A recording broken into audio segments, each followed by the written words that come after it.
Viewers, আমরা বাংলাদেশ পরিসংখ্যান ব্যুরোর এডিটিং অ্যান্ড কোডিং অ্যাসিস্ট্যান্ট এর লিখিত গণিত সমাধান করব। 1 নম্বর প্রশ্ন ছিল, একটি বাস 17.5 কিলোমিটার যায়, চাকাটি 40 বার ঘুরলে বাসের চাকার ব্যাসার্ধ কত? এখানে 17.5 কিলোমিটার ইকুয়াল টু 17.5 গুণ 1000 ইকুয়াল টু 1750 মিটার। আমরা 1000 গুণ করেছি, যেহেতু 1 কিলোমিটার সমান 1000 মিটার, তাই 1000 গুণ করেছি, করে আমরা মিটারে কনভার্ট করেছি। এবার আমরা লিখতে পারি চাকাটি 40 বার ঘুরলে অতিক্রম করে 1750 মিটার, অতএব চাকাটি একবার ঘুরলে অতিক্রম করে 1750/40 মিটার ইকুয়াল টু 43.75 মিটার। আমরা জানি চাকাটি একবার ঘুরলে তার পরিধির সমান পথ অতিক্রম করে। যেহেতু চাকাটি বৃত্তাকার, তাই আমরা চাকাটিকে ঘুরলে পরিধির সমান দূরত্ব অতিক্রম করে বলতে পারি। অতএব চাকাটির পরিধি ইকুয়াল টু 2πr। চাকার পরিধি হচ্ছে 2πr এবং চাকাটি একবার ঘুরলে যায় হচ্ছে 43.75 মিটার। এই দুইটা আমরা এখন সমান লিখতে পারি। প্রশ্ন মতে 2πr ইকুয়াল টু 43.75 বা r ইকুয়াল টু, যেহেতু আমাদের চাকার ব্যাসার্ধ চেয়েছে, তাই আমরা লিখতে পারি r ইকুয়াল টু 43.75/2π। আমরা জানি পায়ের মান হচ্ছে 22/7, যদি এই আকারে লিখি, তাই আমরা লিখেছি 43.75 গুণ 7, নিচে 2 ইন্টু 22। 7টা উপরে গিয়েছে, 22/7 ছিল, এটাকে যদি আমরা গুণ করি তাই 7টা উপরে চলে যায়।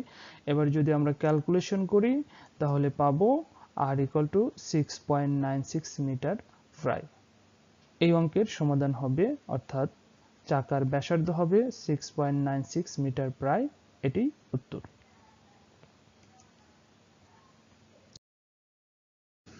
দুই নম্বর অঙ্ক ছিল, ক, খ ও গ এর মধ্যে 260 টাকা এমন ভাগে ভাগ করে দেওয়া হলো যেন ক এর অংশের দ্বিগুণ, খ এর অংশের 3 গুণ এবং গ এর অংশের 4 গুণের সমান হয়।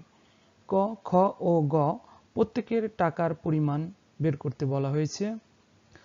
যেহেতু ওখানে লেখা ছিল ক এর অংশের 2 গুণ, খ এর অংশের 3 গুণ এবং গ এর অংশের 4 গুণ সমান, তাই আমরা লিখতে পারি 2ক ইকুয়াল টু 3ক ইকুয়াল টু 4গ। এবার আমরা আলাদা করে লিখতে পারি 2ক ইকুয়াল টু 4গ, অতএব ক ইকুয়াল টু 4গ ভাগ 2 ইকুয়াল টু 2গ হবে, অর্থাৎ ক এর মান হলো 2গ। আবার আমরা লিখতে পারি 3খ ইকুয়াল টু 4গ, অতএব খ ইকুয়াল টু 4গ/3। সবগুলোকে আমরা গতে কনভার্ট করে নিলাম। ক এর মান গতে কনভার্ট করলাম এবং খ এর মান গতে কনভার্ট করলাম। ক এর ক্ষেত্রে হয়েছে 2গ এবং খ এর ক্ষেত্রে হয়েছে 4গ/3। পরবর্তীতে আমরা এগুলো কাজে লাগাবো। প্রশ্ন মতে আমরা লিখতে পারি ক প্লাস খ প্লাস গ ইকুয়াল টু 260। যেহেতু এই ক, খ এবং গ কে 260 টাকা সমান ভাগে ভাগ করে দিয়েছে, তাই আমরা এদের সমষ্টি লিখতে পারি 260। প্রশ্ন মতের অংশটুকু আমরা এই পাশে আবার লিখেছি হিসাবের সুবিধার্থে। বা ক, আমরা আগেই বলেছিলাম ক ইকুয়াল টু আমরা 2গ কনভার্ট করেছিলাম, তাই ক এর মান 2গ বসাইছি। খ এর মান ছিল হচ্ছে 4গ/3 প্লাস গ তো গই থাকবে ইকুয়াল টু 260। এবার আমরা বাম পাশে লসাগু করব। লসাগু হবে হচ্ছে 3 দিয়ে যদি আমরা লসাগু করি তাহলে উপরে পাবো হচ্ছে 6গ প্লাস 4গ প্লাস 3গ ইকুয়াল টু 260। বা আমরা লিখতে পারি 6গ প্লাস 4গ প্লাস 3গ ইকুয়াল টু 260 গুণ 3, এটা আড়াআড়ি গুণ করলাম।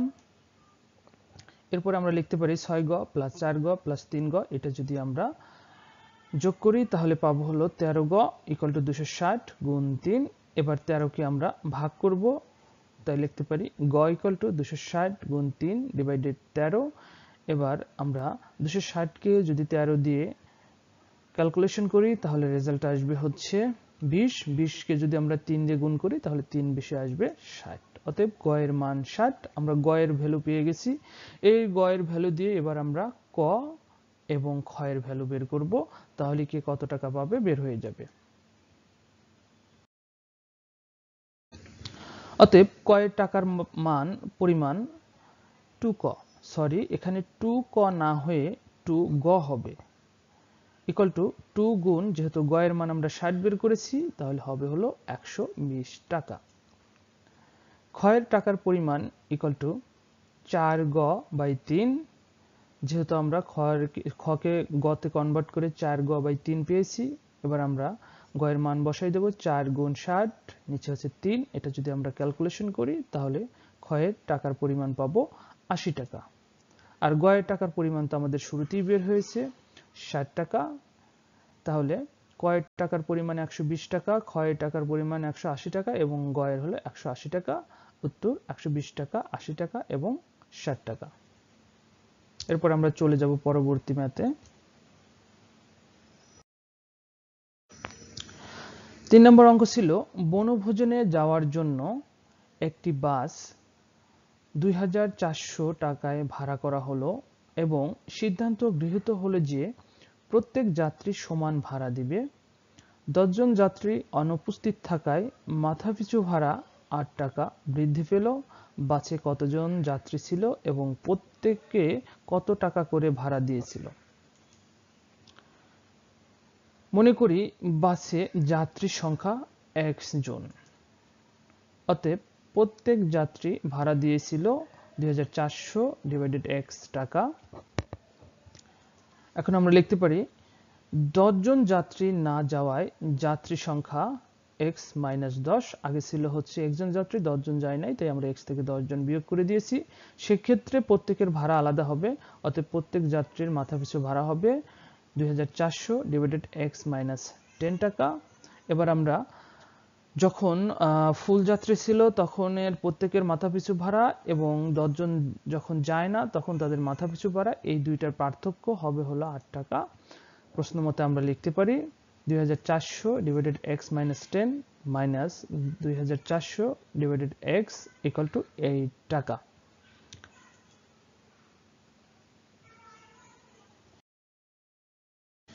হিসাবের সুবিধার জন্য আমরা শর্তমতের ইকুয়েশনটা আবার লিখেছি।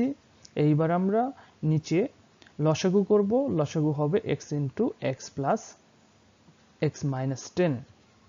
লসাগু করলে আমরা উপরে পাবো 2400 into x minus 2400 into x minus 10 equal to 8। যে অংশটুকু ইনটু অবস্থায় আছে সেখানে আমরা মাল্টিপ্লাই করে দেব, তাহলে পাবো হচ্ছে 2400x মাইনাস 2400x, মাইনাস মাইনাসে প্লাস হবে, 24 এর সাথে যদি আমরা 10 গুণ করি তাহলে পাবো 24000, আর নিচে যদি আমরা মাল্টিপ্লাই করি তাহলে x আর x মাল্টিপ্লাই করলে পাবো x স্কয়ার, প্লাস মাইনাসে মাইনাস হবে, x ইন্টু 10 হবে 10x ইকুয়াল টু 8। এখন আমরা দেখতে পাচ্ছি এই অংশের উপরে একটা আছে প্লাস 2400x, একটা আছে মাইনাস 2400x, এটা আমরা কেটে দিলে যা পাবো সেটা হলো, এবং আড়াআড়ি কাটার পরে আমরা আড়াআড়ি গুণ করব, তাহলে পাবো 8x square minus 80x minus 24000 equal to 0। আমরা এখানে একটা লাইন সংক্ষিপ্ত করেছি, আপনারা একটু বুঝে নেবেন। পুরো অংশ থেকে আমরা 8 কমন নিয়েছি, 8 কমন নিলে পাবো x square minus 10x minus 3000 equal to 0। এবার আমরা 8 কে যদি 0 নিচে ভাগ করে দেই তাহলে 0ই থাকবে, তাহলে আমরা লিখতে পারবো x square minus 10x minus 3000 equal to 0। এখন আমরা যদি 3000 কে উৎপাদক করি তাহলে দুইটা উৎপাদক পাওয়া যাবে, একটা পাওয়া যাবে হচ্ছে 60, একটা পাওয়া যাবে 50। 60 আর 50 যদি আমরা গুণ করি তাহলে 3000 মিলে যাবে, তাহলে এই দুইটা উৎপাদক দিয়ে আমরা এই অংশটুকু পেলাম। অংশটুকু পাওয়ার পর এখানে চারটা পার্ট আছে, প্রথম দুইটাতে কমন যায় অর্থাৎ x স্কয়ার মাইনাস 60x, এইখানে কমন যায় হচ্ছে x এবং পরবর্তীতে কমন যায় হচ্ছে 50। সো আমরা প্রথম অংশে x কমন নিয়েছি, x কমন নিলে পেলাম x মাইনাস 60 প্লাস 50 কমন নিয়েছি, তাহলে থাকলো x মাইনাস 60 ইকুয়াল টু 0। যেহেতু x মাইনাস 60 x মাইনাস 60 দুইবার আছে, আমরা একবার লিখেছি, আর অবশিষ্ট ছিল x প্লাস 50 ইকুয়াল টু 0। এখন আমরা হয় অথবা দিয়ে এই অংশটুকু সমাধান করব পরবর্তী পেজে। হয় x প্লাস 50 ইকুয়াল টু 0, অতএব x ইকুয়াল টু -50। যাত্রী সংখ্যা ঋণাত্মক হতে পারে না, তাই x ইকুয়াল টু -50 গ্রহণযোগ্য নয়। অথবা আমরা লিখতে পারি x - 60 ইকুয়াল টু 0, অতএব x ইকুয়াল টু 60। যেহেতু x আমরা যাত্রী সংখ্যা ধরেছিলাম, তাহলে যাত্রী সংখ্যা বের হলো 60 জন। এখন আমরা কত টাকা প্রত্যেকের মাথাপিছু ভাড়া ছিল সেটা বের করব। অতএব প্রত্যেকের মাথাপিছু ভাড়ার পরিমাণ 2400, x - 10 ছিল, x এর জায়গায় 60 বসিয়ে দিছি, 60 থেকে 10 বিয়োগ করলে 50 হবে। এবার 2400কে যদি আমরা 50 দিয়ে ভাগ করি তাহলে হবে হচ্ছে 48 টাকা। উত্তর, যাত্রী সংখ্যা 60 জন এবং প্রত্যেক যাত্রীর ভাড়ার পরিমাণ 48 টাকা। এটি হবে এই অঙ্কের সমাধান। এরপর আমরা চলে যাব পরবর্তী অঙ্কে। পরবর্তী ম্যাথটি বীজগণিত থেকে এসেছে। যদি p plus Q equal to 4 এবং 1/p plus 1/q equal to 4 হয়, তাহলে p cube plus Q cube এর মান কত? দেওয়া আছে p plus Q equal to 4 এবং 1/p plus 1/q equal to 4। এখন আমরা দ্বিতীয় অংশে আমরা যদি লসাগু করি তাহলে p আর q এর লসাগু হবে p কিউ, তাহলে উপরে পাবো p plus Q equal to 4। আসলে এখানে q প্লাস p আসে, কিন্তু প্লাসের ক্ষেত্রে মানের কোনো পরিবর্তন হয় না, তাই আমরা p প্লাস কিউ লিখেছি ইকুয়াল টু 4। এইবার আমরা উপরে p প্লাস কিউ এর ভ্যালু বসাই দিছি। p প্লাস কিউ এর ভ্যালু ছিল হচ্ছে 4, তার নিচে হচ্ছে p কিউ ইকুয়াল টু 4 আর গুণ করেছি 4p কিউ ইকুয়াল টু 4। এবার 4 কে যদি 4 দিয়ে ভাগ করি তাহলে p কিউ এর ভ্যালু আসবে হলো 1।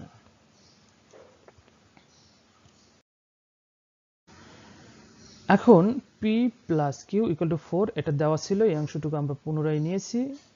এই অংশকে আমরা উভয় পক্ষকে ঘন করব, ঘন করলে পাবো p plus q whole cube equal to 4 cube. p plus whole কিউবের আমরা সূত্র ফেলবো p cube plus Q cube plus 3p q into p plus Q equal to 64, বা p cube plus Q cube plus 3 into 1 বসাইছি, p q এর value 1 আর p plus q এর value হচ্ছে 4, তাহলে হলো 3 ইন্টু 1 ইন্টু 4 ইকুয়াল টু 64।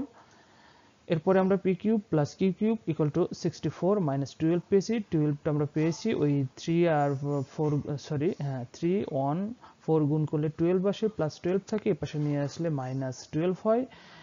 অতএব আমরা লিখতে পারি p cube plus Q cube equal to 52। 64 থেকে 12 মাইনাস করলে 52 হবে। এটি হবে এই অঙ্কের সমাধান। এরপরে আমরা চলে যাব আমাদের পরবর্তী অঙ্কে। পরবর্তী অঙ্কটাও বীজগণিত থেকে এসেছে।